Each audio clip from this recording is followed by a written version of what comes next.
बूढ़े पति पत्नी की दुख भरी कहानी। मेरा नाम प्रशांत है।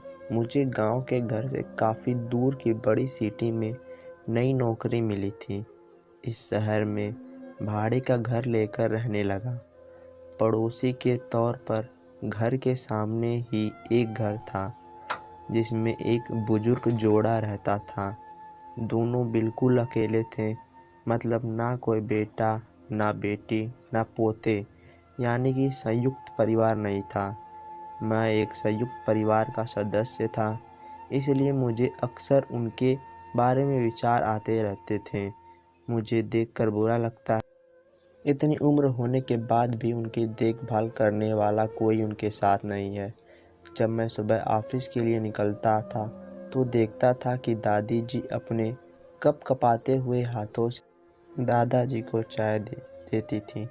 वैसे ही कपकपाते हाथों में कप लिए दादाजी चाय पीते थे। वहाँ पर रहते हुए कुछ दिन होने के बाद मुझे पता चला कि यह दोनों मिलजुल के धीरे धीरे घर के सारे काम करते थे। कोई भी उनसे जाकर बात नहीं करता। इतने दिनों में मैंने उनकी आवाज़ तक नहीं सुनी थी। जब मैं शाम को ऑफिस से घर आता था तब दोनों को घर के आंगन में बैठा पाता था और उन दोनों के ही चेहरों पर थकान साफ साफ पड़ पाता था। मेरा मन कई बार करता कि उनसे जाकर बात करूं, लेकिन फिर किसी वजह से मेरे पाँव वहीं थम जाते। मैं जब जब उन्हें देखता था मुझे मेरे दादा दादी की बहुत याद आती है और मैं घर पर फ़ोन लगाकर उनसे बात कर लिया करता। एक संडे जब मुझे ऑफिस में छुट्टी थी तो मैंने देखा दादी जी काम कर रही थीं, लेकिन उन्हें रोज़ की अपेक्षा आज काम करने में कुछ ज़्यादा ही तकलीफ़ हो रही थी। मैंने उनके पास जाकर पूछा कि दादी जी, आपकी तबीयत तो ठीक है ना? क्या मैं आपकी कोई मदद कर सकता हूँ? उन्होंने प्रतिक्रिया नहीं दी। मैंने दोबारा उनसे पूछा, बताइए दादी जी, मैं क्या करूँ आपके लिए? उन्होंने फिर भी कोई उत्तर नहीं दिया। मुझे काफ़ी आश्चर्य हुआ। कुछ मिनट बाद दादाजी वहाँ आए और वह भी कुछ नहीं बोले। मैंने ही बात को आगे बढ़ाते हुए कहा, मुझे लगता है कि दादी जी की तबीयत खराब है, इसलिए मैं यहाँ आया हूँ। मैं आपकी मदद करना चाहता हूँ। बताइए मैं कैसे आपकी मदद कर सकता हूँ? दादी जी इशारों से मुझसे बातें करने लगे। उन्होंने इशारों से मुझे बताया कि दादी जी सुन और बोल नहीं सकती।